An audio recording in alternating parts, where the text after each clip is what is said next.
Okay, you ready? Are you doing the intro this time? I thought you were going to do the intro. I'm doing the intro. Why don't you do the intro? Okay, I didn't get it. Hi, everybody. This is John, and I'm Brian.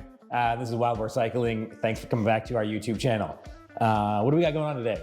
Well, it looks like you brought some toys you're going to share with us. I am so excited and so proud of this guy. You ought to see the progress on this steel bike that he is making. And all these cool things are going to find a home on that bike really soon. So we're going to turn this over and I'm going to let Brian talk about what he's got and what his plans are.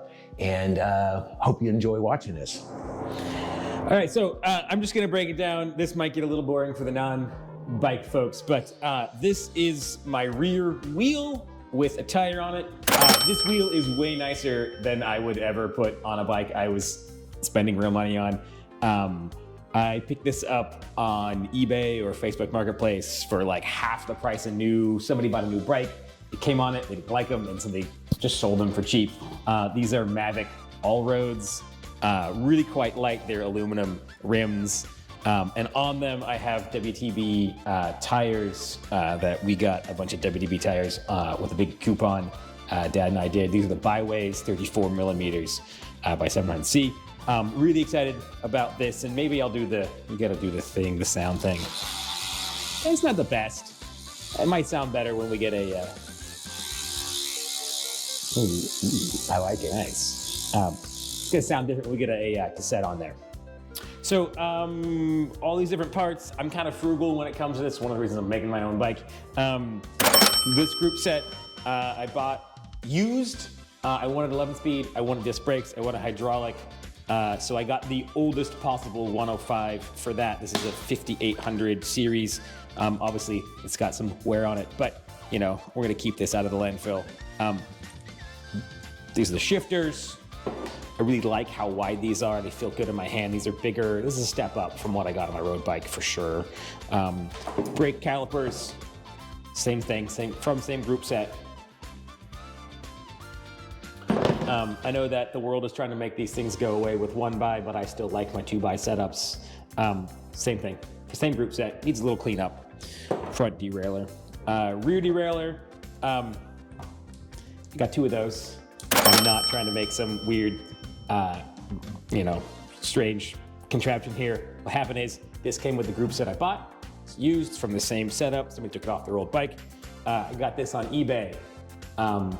This one doesn't get enough gears for the back. It can't get big enough rings in the back on the cassette, and it doesn't have a clutch, so it'll slap around when we're going over hills. Picked this up on eBay. It's got a little wear on it, it's a little beat up, but this is a much better quality. It's a higher level. So I'm gonna clean this up, sell it, recoup some of the cost for what I spent on this group set. Crank set. If you like to use used parts, what I can, but I can't ever find 165 millimeter crank length crank sets when I want them, because I have short legs, I like short cranks, but nobody uses them, so they're hard to pick up used. So this is one of the few really new things I got. This is a GRX 600 series crank set, 32 small, 40, no, what do we got? 40, where is it?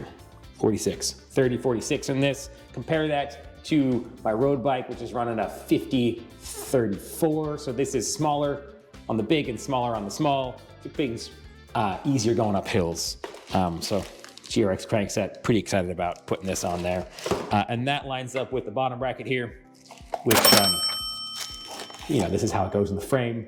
Hopefully gonna have a video coming out where I talk a little bit about what I had to do to my frame to make this work. So again, I'm all about saving money. There's a local bike shop, Breakaway Bikes, is moving their shop. So they got a big sale going on. I went in there, I'm like, hey, here's what I need. Brake rotors. One's a SRAM, one's a Shimano. Somebody running SRAM in the front, Shimano in the back. That's just what they had in the store that fit. And they're gonna work fine with the brake rotor, the brake calipers I have. 160 for the back, 140 for the front. I'm not a very heavy guy. I did have a 140, I was gonna do that in the back, but it looked too small back there and I had space for 160. The other thing I picked up from them with a good deal was this Microshift cassette. Microshift is kind of like a budget brand. Their parts usually interchangeable with Shimano stuff, but they're usually a little bit cheaper. This is what they had in there. He gave me a good deal on it. It's a 11 to 42, 11 speed, 11 in the small, so the smallest one, which is kind of standard. It's like the smallest on just most road bike. Because that's 42. It's a pretty big. It's the reason I had to get that special rear derailleur to fit that 42. But this is going to give me lots of gear range. I haven't ever used a micro shift before, but I'm excited to see how this works out because a lot of alt bike guys swear by micro shift. Camera's pretty far away. It's too far away. I don't know. The camera's pretty far away. How's it look? How do we look over there? Okay, I think we look okay. Hey, so thanks for sharing this with us today.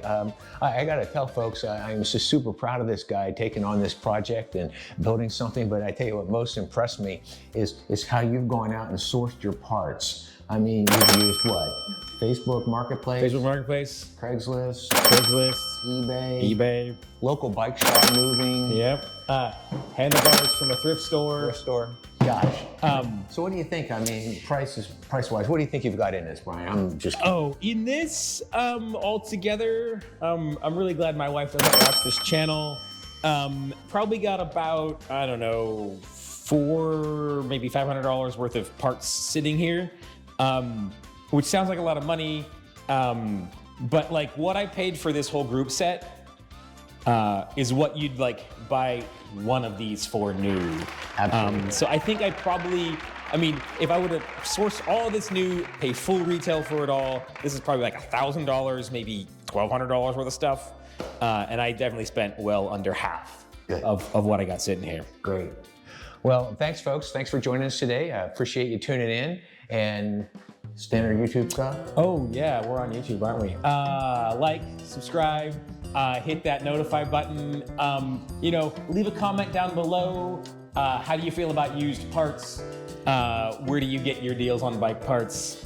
How ridiculous do you think it is that I spend so much money on used bike parts? Whatever, leave a comment down below. Let us know if you like this kind of video. Maybe we can make other ones happen. Anyway, thanks for watching all the way to the end. And go out, ride, have fun, and of course, keep the rubber side down.